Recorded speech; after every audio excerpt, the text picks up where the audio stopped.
Second thing that we can grab from this whole idea of being salt and light of the world is this idea that salt is most effective when it is poured out of the salt shaker. You know what I'm saying? Like if I had just like a little container of salt, I can show it to you and it can be pretty and it can look really good and it can look beautiful. That salt is useless until it has been activated, until it is engaged, until I have poured it out to be in different places. Same thing with light.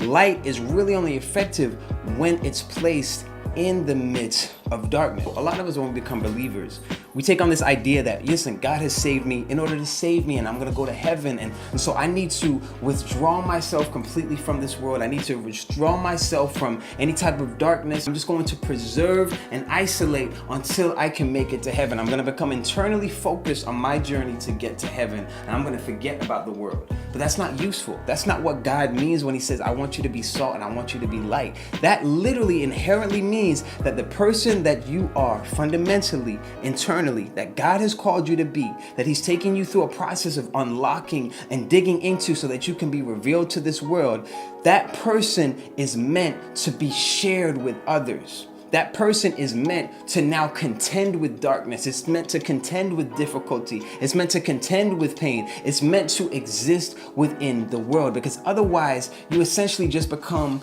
a relic. And again, a lot of our churches are very guilty of this, where we become so locked into whatever era our church was born into and trying to uphold the standards of that we almost look like a set of dusty antiques that have only become focused on trying to uphold whatever image we had at that snapshot in history, in that moment in time. It's literally this idea that we've become like relics. It's like we treat ourselves as if we're collectibles now. It's like, oh, I've been saved and now I need to stay just how I was right there. I need to get back to how, like my church was birthed in the 1800s. And so there's a lot of value that's placed on the idea of trying to reflect what we were like when we first got started in the 1800s, to try to look like that, to try to act like that. But that's not what God has called us to do. He didn't say, be salt, get in a salt shaker, get put somewhere safe until I can come get you. No, it's like, yo, you're the salt of the earth, so exist in the world. Be out there amongst the people, amongst regular folk. And this is the mentality that I want you to pick up.